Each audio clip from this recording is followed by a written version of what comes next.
Hey, welcome back. Tonight, on this video, we will be molding this 3D printed C3PO knee piston that I showed in my last video, which is here, where I showed how to clean up a 3D part and get it prepped up for painting or molding. Since then, I've polished it just a little bit more, which is why most of the metal is gone. So, if you want to do a project like this, what you'll need will be silicone.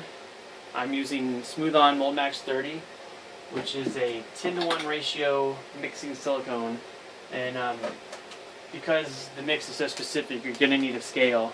A little digital scale like this works great. I got this at Harbor Freight for maybe $19 or something. Used it a ton. It's been very handy. You will need clay like this. Whoa, that was scary. This is Sculptex. Basically, it's a clean clay, which is it's an oil-based clay. Now, I think this is a medium. Soft would probably be a little better. I've used this for a ton of projects and it works fine, but I think next batch I order, I'm getting softer stuff. A little easier to work with for molds. You will need. You don't need this, but this is, and for this, what I'm going to do, I'm using a Smoothcast 305. This is just a 2-part resin. Any 2-part resin will probably do for this. As far as what you'll need, actually the 300 may work a little better, but I'm almost out of it, so we'll be using 305 for this one, and I'll show you what that's for. Let's see. You will need glue sticks and the hot glue gun.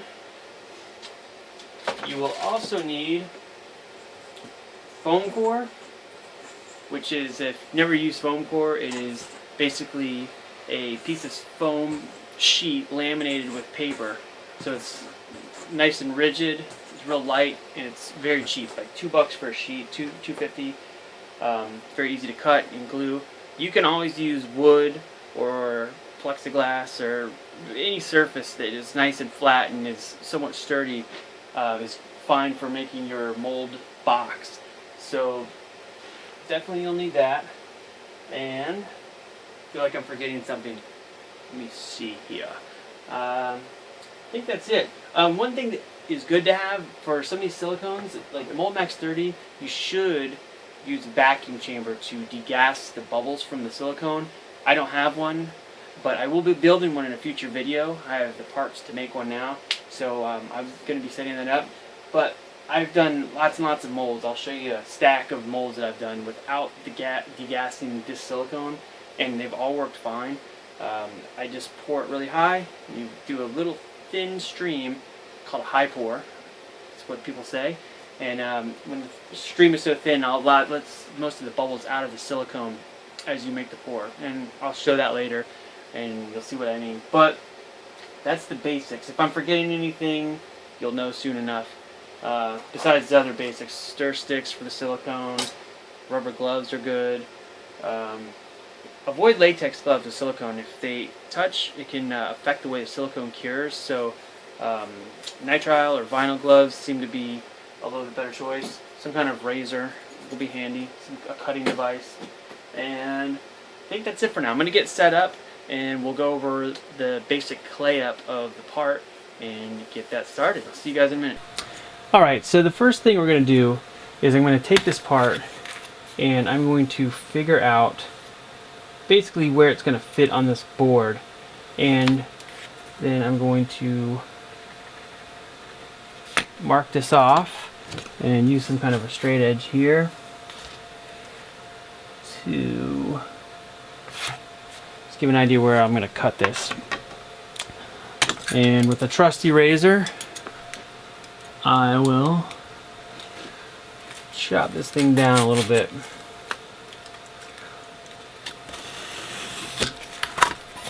I have just a small piece here to work with. Got some excess. And this is going to be my base. So from here, I'm going to build a bed out of this clay to sit this on. So I'm going to set this up, get a little further along, and then I'll start the video back up. So you have to watch the boringness of me squishing clay around for 5 minutes. Okay, so now I've got the clay blocked in a little bit, and I've started to sculpt out a little hole where this piston will fit. And what we want to do is get this piston to sit nice and flush where it's just about exactly the halfway point as far as depth goes into the clay. And then I'm going to seal the clay in into all the little crevices so it's nice and even and flat. And I'll fill this out and make it nice and smooth on top, and then we'll cut keys into the top of the clay. And we're also going to create a pour spout for when we pour the resin. And I'm going to do something a little different with this one than I would with some of the other molds, and I'll get to that in a minute. But so you can see how this is set up.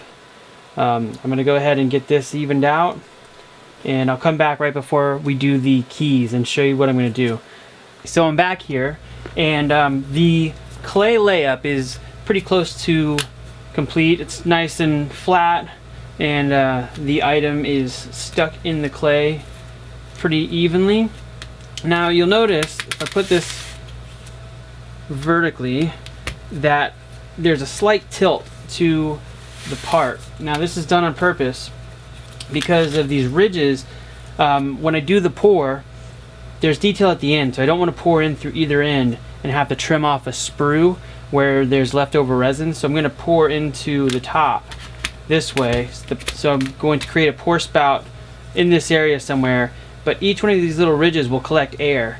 So I need to add an exit point for the air to come out.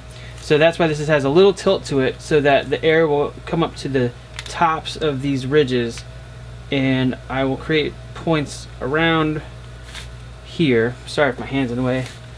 I'll create points like this at the tops of all of these high spots, and I'll probably insert a piece of paper clip or a piece of bamboo skewer in here, almost up to the part, but there'll be a little tiny gap that I'll trim out by hand at the end, and those will create my exit ports for the air. And I'm going to set that up now, and I'll come back and show you how it's done, and then I'll get into setting up the keys. So I'll be back in a moment. So now I've established where I want my air vents to go. Each one of these straightened out paperclip pieces is a spot where the air will vent out as the resin fills the mold. Now when I put these in, I stuck them so that there's a tiny gap between the part and the paperclip, which I'll clear out with a razor at the end, just so I don't have a really big sprue. And another thing is, when I put these paper clips down, I don't stick them very far into the clay. I actually would like these paper clips to stay in the rubber when I take the next part of the mold off in the next step. So they are just about a third of the way down into the clay, so they stick up quite a bit. I also added these pins, which are not actually stuck into the part, they're just clipped off. And the reason for this is that in the event that I want to add a support to the inside of the part, maybe a wooden dowel or even like a piece of metal rod or tubing inside there, I don't want it to float up and touch the edges of the mold. So these pins I can stick in the end of my support piece, and it'll float it inside the mold without touching the mold walls. And that way, like I said, I can add a piece of metal rod or whatever I want to the inside to kind of strengthen this part to help keep it from getting snapped off as easily. So that's what those are for. And since the little actual pin part is so small, if I mold without them, they will be very easy to clean up if they even take any resin at all. Usually air will get trapped and it won't go through. But now my next step is making the keys in the mold. So I'm going to make indents here that will create a negative so the top part of the mold will connect. But on top of that, I'm also worried about having my my support mold, which will be made out of resin. I want it to interact with the rubber mold. So I'm going to do a few tricks to this that will affect the clay, the rubber and the resin part, so that the resin part interacts with the rubber separately, so it kind of keys in. And I'll show you how to do that next. And this isn't necessary, but it'll be good for this mold because since it's such a long part, I don't want it to flex and have get warpy when the castings are done. So I'll set up those keys and I'll be back. I have added my keys to my mold now. this is basically just carved into the mold, and then I added all these screws and divots to really help the two halves of the mold grip together, because if they are off a little tiny bit, everything gets a little bit wonky on your cast part, which, especially with all these inset grooves, will look really bad and it's going to be hard to clean up. So I wanted to make sure that didn't happen. I also used a piece of glue stick right here for a pour spout, and I cut the tip to a little bit of a cone shape. Once this is all poured up and the rubber's cured, I may open this up a little bit so that I have more of a funnel shape. And this is overboard, and typically when I make my molds, I'll just do a little cut in like this, and some kind of registration parts that line up to make sure I have it in the right direction. This one's a good example. It's really simple. Just some basic keys cut into one side. When you pour the rubber, you get the positive, and they key up real nice. And I wanted to make sure, you see I cut the corner in, sort of like I did here. And what this does is make sure that when I close the mold, it's easy to recognize which side is where. One way not to do your keys, this is a good example of how not to do them. One long straight line around, like a little cove around the entire part. These have a tendency to bend very easily like this and become misaligned. So this is a mold I'll have to redo sometime in the future, but it's a good example of what not to do. And this works okay if I take a lot of time to really make sure it's perfect before I pour it.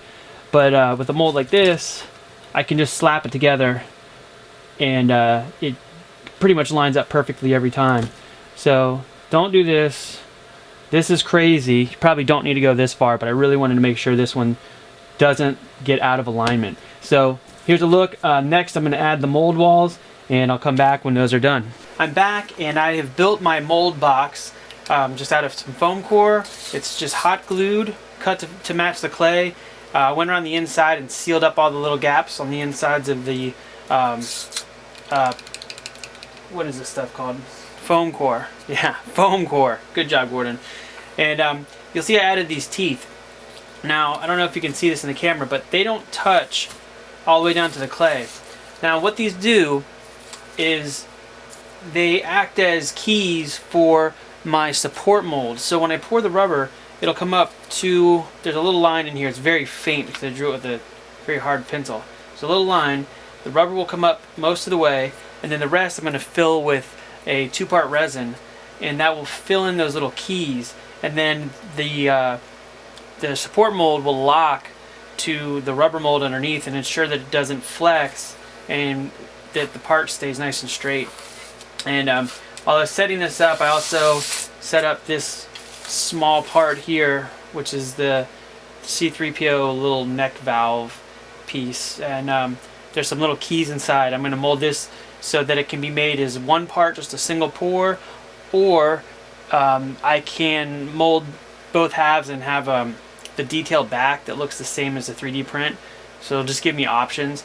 Almost all the molds I've been making lately, even if I make a one-piece mold, I will add keys around it just in case I decide in the future I want to adjust the bottom and maybe make it hollow or make some kind of indentation. I just set up the keys so they're already there. I may never use them, but it's nice to know that they're there.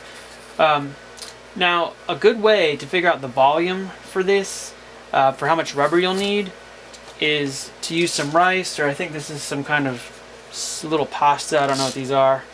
But I would fill the mold with that and then pour it into my little container here, and it shows how much rubber I will need by volume. You can also figure it out by measuring the container and do it that way. And Smooth On actually has a really good calculator that will tell you how much rubber you'll need based on the volume of your container. And I'll put a link to that in the description below here. But I'm going to go set up to get ready to pour the silicone, and I will be back in a few moments. Alright, so I'm back, and I'm going to pour this rubber. I've measured my volume of silicone that I'm going to need is a little over 8 ounces. I'm going to do 10 just to be on the safe side. That was real smooth. Alright, just got this stuff out of the way. I'll probably spill it everywhere. Cup is clean. got my digital scale here. Now, you want to zero the scale out with the cup on it. So before I get this started up, I'm going to get my gloves on.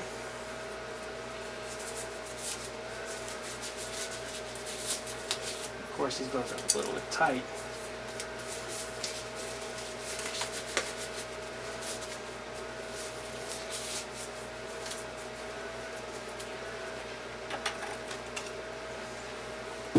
Grab my silicone and pop this thing open. Now there's a trick to opening these lids, which I made a little video the other day. I'll stick it in here right about now. So these buckets that are from Smooth On can be tricky to open, and there's these little notches that you can cut, and a really easy way to cut them is to use just a razor like this, and you basically stick it in one of the notches right here. Let me get it in the light. Stick it in the notch like this, and just give it a whack with your hand, and it'll put a little nick. You just go around the bucket and cut these like this. Okay, we're back. So when I pour this lid bucket is getting pretty empty, so I can hold it like this. I like to hook my thumb under the back and hook my hand. I don't know if you can see this. And then this way it'll pour real nice. So before I pour, that was bad.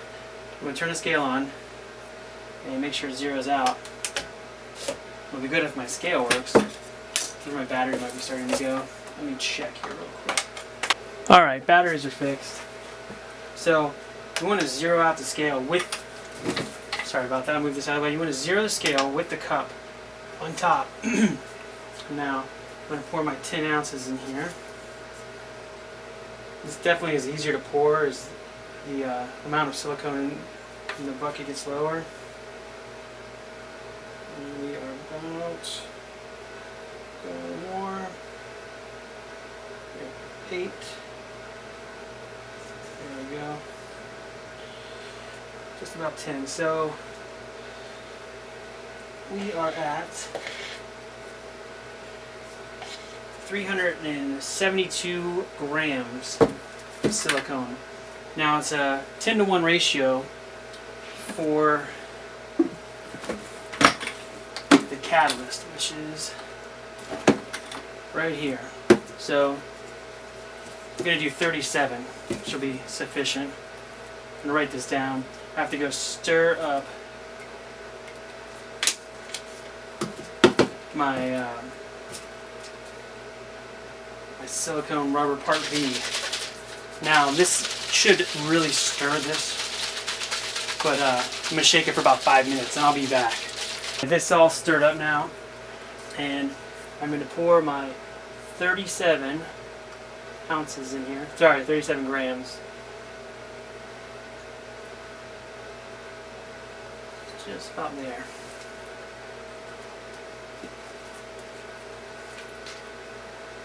We got that. Now basically where you mix these, get the scale out of the way.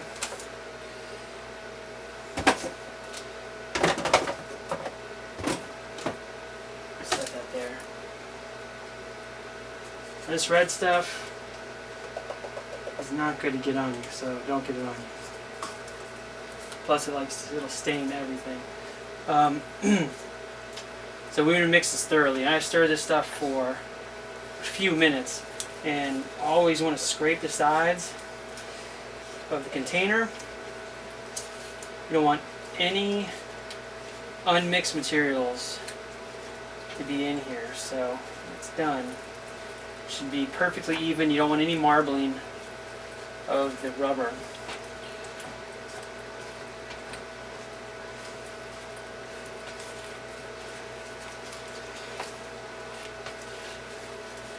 And paint sticks are really good. They're free, usually from a hardware store. You can grab a bunch. Every time I go, I usually grab about 6 of them. And keep a stockpile so they're on hand whenever I need to mix silicones. These are great to use. Now you can see in the clear containers, you can see the white on the sides. Now some guys will use like old popcorn containers and things like that, which is fine. But it makes it much harder to see the white silicone on the sides of a white opaque container. So the translucent containers are really good for being able to make sure your mix is mixed properly. And check the bottom, scrape the bottom.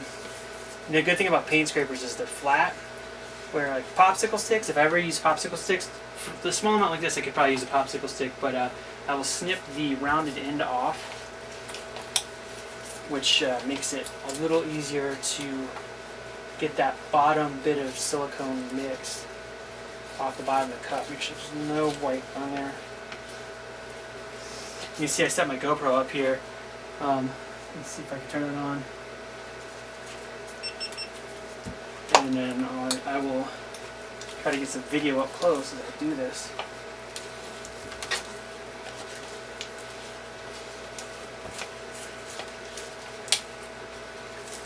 A little white right there.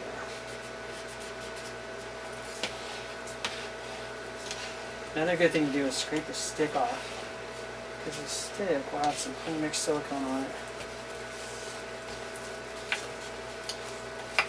If you're doing big batches, I recommend mixing it and then pouring it into another container, mixing it some more, and that'll help ensure that all the silicone on the sides is definitely removed. So another thing with the silicone, you want to degas it. It's important, but I don't have a vacuum degasser, so I'm going to do what's called a high pour. And I'm going to hold the container up sort of high and pour it in a thin stream, which will help eliminate some air bubbles. And like I said, I've done lots of these molds. I've got stacks of them around this room, and I've had almost no problem with air bubbles doing it this way. But the manufacturer does recommend to use a vacuum pot. So I will be making one soon, like I said earlier, and I'll make a video on how I do that. And if it works, great. If it doesn't work, then you'll know what not to do. But found a couple people online that have built them, and they've worked really nicely. So set that up. This is about mixed enough. Alright, I'm going to start my GoPro here. Let's see. Alright, it's recording the close-ups. So it'll be interesting to see how this looks. I'll probably get silicone in my camera. Alright, set this down. Start at the corner over here. I'm going to keep the pour real high. Not go too fast. I'm just going to let the silicone work its way around the parts.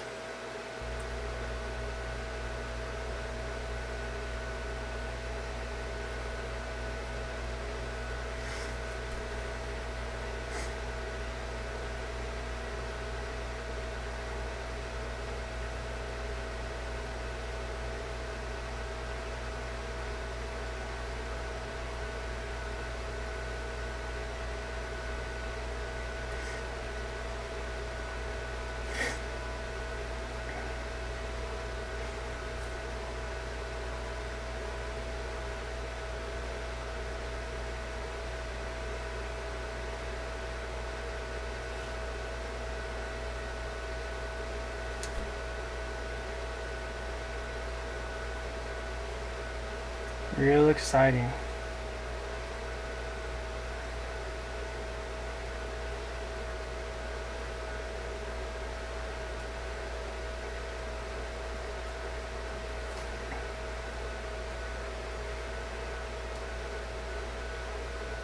At this point I can kind of move down a little bit.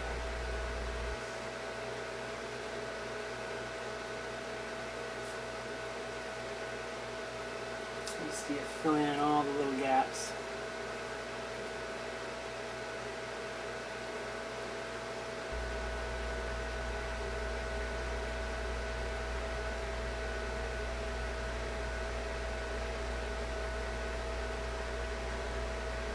Now I'm definitely going to need to release the other side, so having the mold release on there. If you don't use it, you pour another piece of silicone, you will probably never get them undone without cutting them open. which isn't necessarily a bad way to do a mold, but I'm going to avoid that if possible for what I'm doing here.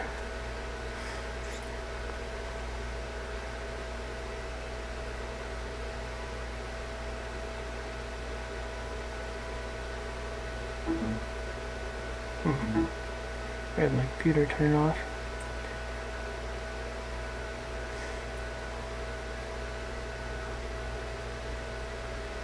It's about full to the line, so probably stop there.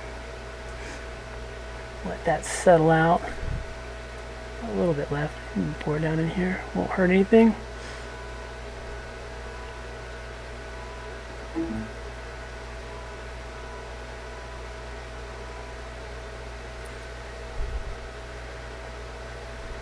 There we go. And that's good. So there's some bubbles will float to the surface. One way you can break that tension with this little straw, and it'll pop them. It's not really necessary. Another thing that works great are one of these camera blowers. See, it like pops them at the surface and then they'll go away. So that's about it for now. So I'll come back in probably about 24 hours and we'll move on to the second half next. See you guys in a bit. It's been about, I don't know, 16 or 17 hours since I did the last one. This stuff's supposed to set for 24 hours before demolding, but I'm not going to demold yet. But what I am going to do is pour my support mold, and I'm going to take out these little keys that I made before. I have to grab some pliers. I made these with some clay and some little clips, like these kind of clips right here, but smaller versions. I just filled them up with clay so that they wouldn't seep. So I remove all of these. If I can grab hold of them here with my pliers. Next thing I want to do after I pull out all the keys is hit it with a little bit of mold release here. Now it doesn't take a lot. Just want to quick hit. Starting to run out. Hopefully I don't run out before the next part. And then take my cup and I'm going to mix in some smooth cast 305. And this is a 1-to-1 ratio resin. So 1 part A, 1 part B to make the mix. And I'm going to put some gloves on. I'm going to grab an extra mold, and if I have any excess resin when I'm done with this, I can pour it in another mold and not put it to waste. So I'll be back in a moment. Okay, got my extra molds out, got some gloves on. So I'm going to pour some resin. I already shut this up.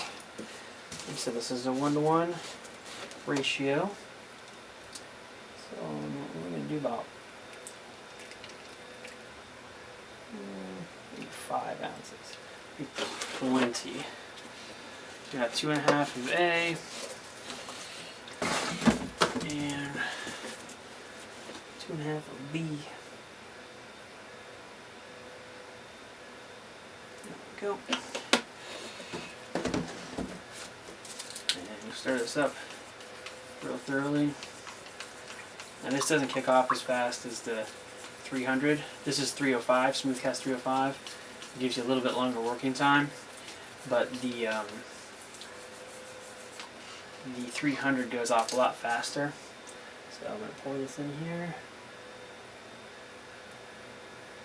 Fill all my little keyholes.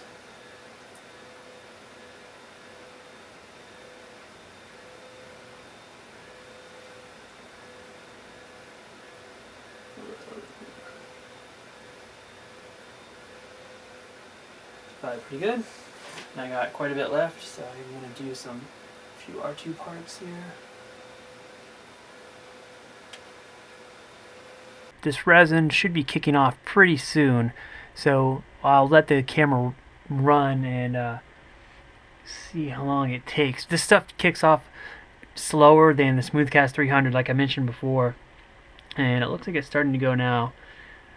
And it's a pretty neat transformation. The 300 goes really fast, and the 305, you can see it's starting to kick off. It gets a little swirl. Now, this resin doesn't dry. It actually is a chemical reaction that causes it to set. There it goes, right in front of us. And now the first time I saw these online, I always thought this was like a time lapse or something, but this is real time. And like I said before, 300 goes twice as fast as this probably. And you know, once it all turns white, then it's hard plastic and it's set. You can see the pieces over here are taking a little longer, but they're starting right now. So it starts at the thickest parts. That's usually where the most heat is, and it'll form from there out. It'll harden and fully cure. So you can see it going. And then after these are cured, I'll just leave them in the molds for a while, and probably later tonight when I when it's a long enough time for me to demold, I will flip it over, take the clay out, and get silicone in the other side, and we'll go over that. But yeah, this resin is kicking off now. I'll let the camera roll and gonna go finish some work stuff. Back in a minute.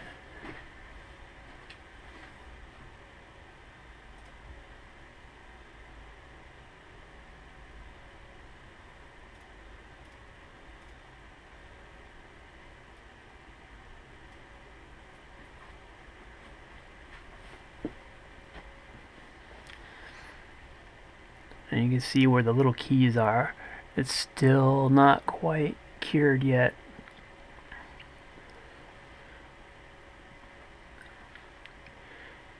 And they make some of these resins that are much slower, and then there's some that are very fast. The 300Q, I got to use that the other day, and you barely have a chance. We use it on a cold day, and with these resins, the warmer it is, the faster they kick off. So being in Florida, they tend to go pretty quickly. But the 300Q, smooth on 300Q, goes crazy fast. As soon as you mix it, you have about a second to pour it, and then it just kicks off, and you'll have a big hard chunk of plastic. So you can see this one is really close to being done. One way to check is you saved your cup that your resin was in, and when this thin little bit of resin in here finally cures, it sets all the way, that's when you know that everything else is ready to go, and it's probably okay to demold the parts. You won't have any soft spots. So anyway, that's how it goes. And these are little pieces are starting to go now too.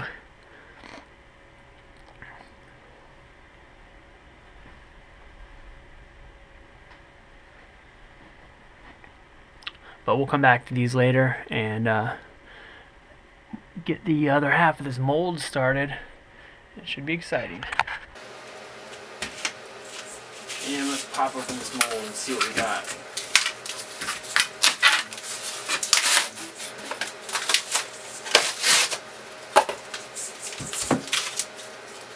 A little bit of rubber seeped around my clay down here. I may be able to just pull the clay out of here and use this box without having to rebuild it, which will be really convenient. But anyway, I'll pull this clay out and I'll reveal the piece. I may have to pause this so I don't make you watch me pull out clay for 10 minutes. So, alright, so I got the clay cleaned out here. I have the molds, and you can see all my keys. And here's this guy. And I'm going to glue this piece of PVC on the end, just like this. So I have a new mold wall for that one. And then for this one, I'm going to extend this up just a tad. And I'm going to add those little keys back in this side so that I can key up with the shell here, just like I did on this side, the support mold. So it'll match. And we'll get that set. Once it's ready, I'll go through the pouring again with this. And we're going to use this Ease Release 200 mold release. You have to spray this on the silicone. If you're doing a two-part mold, absolutely must treat your silicone, because if you pour new silicone on top of this, it will not come undone and you'll have to cut it. Which the mold still may work that way, but it's not worth the hassle. If you made all these nice keys, went through all the trouble, just remember to release your molds. Alright, I'll be back in a minute We'll check it out some more. Okay, I'm back. Got my mold box set up for this one. And this one, before I close it up, I want to show you guys a quick look here. There are little teeth on the back of this part, and each one of them I super glued a little needle, which is going to act as an air duct, an air vent for the resin. When the resin's poured, the air will escape and it won't trap a bubble in the tip of each one of the little teeth. And the hot glue stick I glued in the middle will be the pour spout when I'm done. So this is only going to be, I don't know, maybe a 1/4 inch deep here, not very deep at all. And then, like I said, these holes are going to come right through the surface. So we should get a clean pour. Now I'm just about to glue this part down, and then I'm going to pour the rubber. I'll basically just be repeating the steps that I did earlier as far as pouring the rubber. The only thing different is I'm going to be spraying mold release onto the silicone before I do that. Important, important, important, important. Can't say it enough. You need this. And then we'll get back, and I think I'm going to skip videotaping that step because it's basically the same as the first step. And I'll come back when it's time to demold and take the first cast. It's been about 24 hours. I'm a little shy of the time, but I think it's okay to demold anyway. You can see I have done this side the same as the other side with the resin. So I'm going to crack this thing open here and take a look. There's a lot of hot glue on it, so it's going to be a little tricky at first. Basically, once it's all set, this foam core becomes disposable.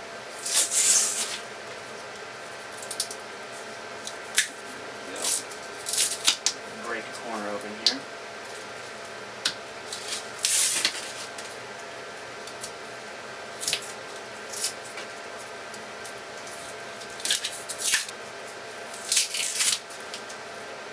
Almost there.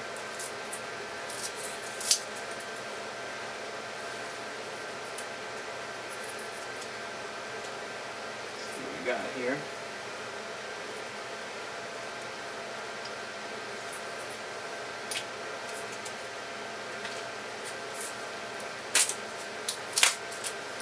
Here's one of the shells with its keys.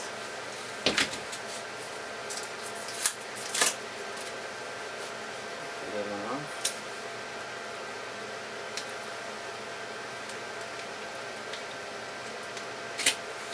And there's the other side.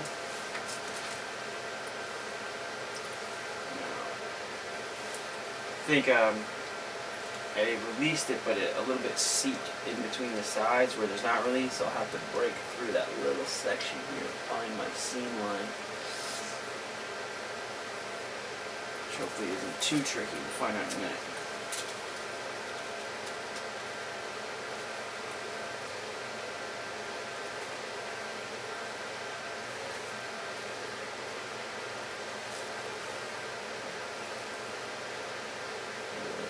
Bit extra on the sides.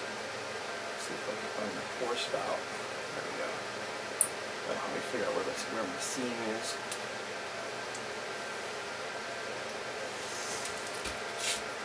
Yeah, so when I pour the second half, there's a little bit of a gap just around the edges, and the silicone seeped down and grabbed onto the bottom half.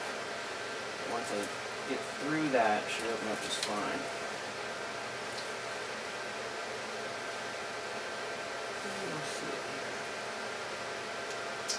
There it goes. Just gotta be able to see where it's at. And then the mold release will do the trick everywhere else. So, see this little piece. There it goes.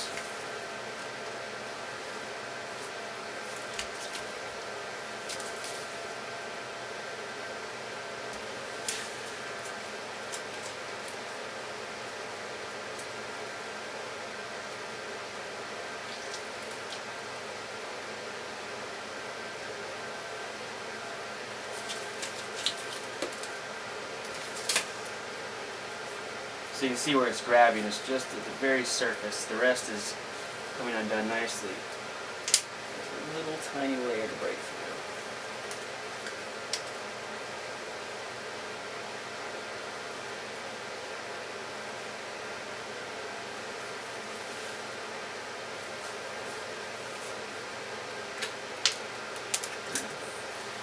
my little air vent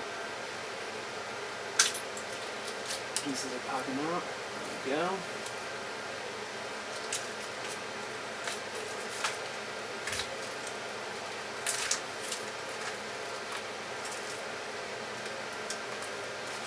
There we have it. Two-piece mold. There's the original part. There's all my little keys for my little air vents. Clips here. My channels. Sure it gets out. That's pretty good. I actually maybe leave it connected at that one side like this. Be pretty handy for keeping it together. There's the mold. So just close up real nice like that. I remember which side is which here. It's not this one. Let's get it over here.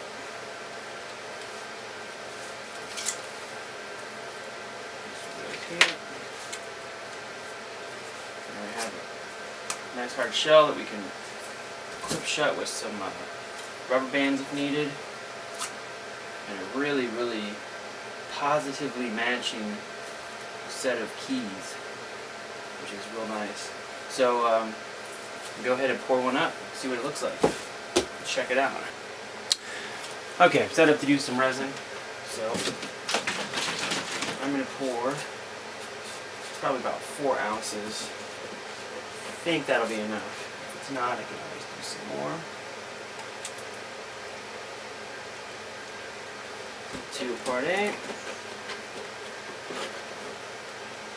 Put the top back on here, that'd be nice.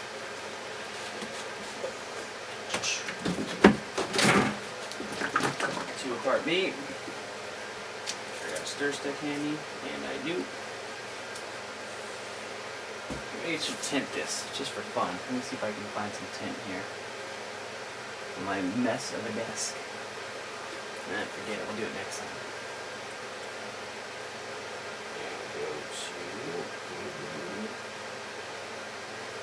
Just more than enough here, I think. Alright. So you can see I've rubber banded my mold shut, and I've got a few extra pieces here.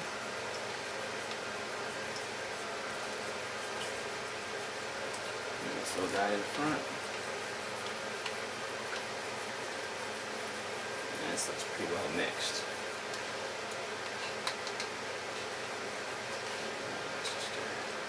Keep my stick nearby.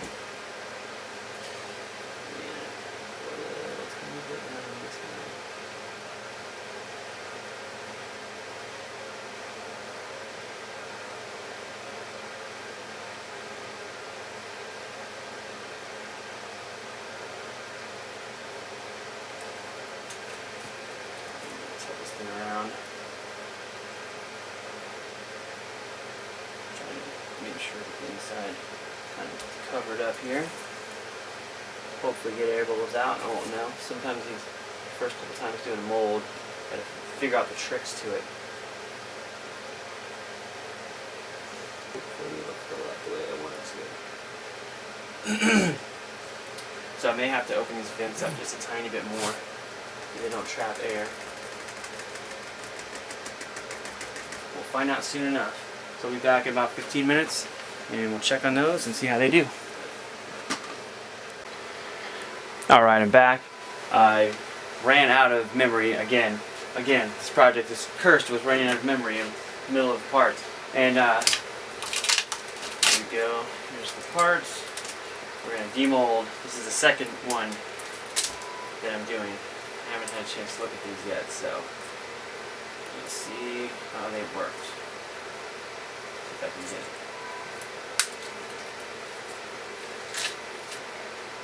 There we go.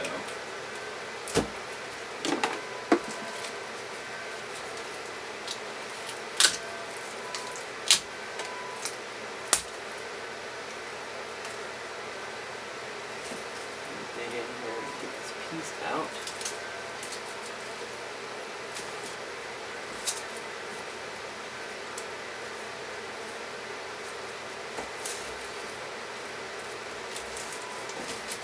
Go.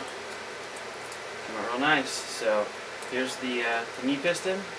Now my first one, I don't know if the end of the video cut it off or not, but it came out, looks great here, but I had to open up these air channels at the top right here. See these little tiny sprues? They break right off when you open the mold. Those need to be opened up because not enough air was escaping. So in the mold, this piece was sitting like this with a giant air bubble at the top that just wouldn't come out. So after I opened them up, then we got this piece, which looks really good. The sprue actually breaks off really nicely, and behind a real nice knee piston. So I'm happy about that. But there it is, a 2-part block mold for a C3PO knee piston done from a 3D printed part. So all finished. Hopefully it was somewhat informative. If you have questions, let me know and I'll try to answer them. I will also maybe go over in the future how to install a support inside here using my little pins that I added, and reinforce it with some metal, but it actually seems pretty strong, so I might not ever need to do that, but it's there if I need it. Anyway, thanks for watching. Let me know if you got questions, and we'll be back soon. Have fun, guys. Bye.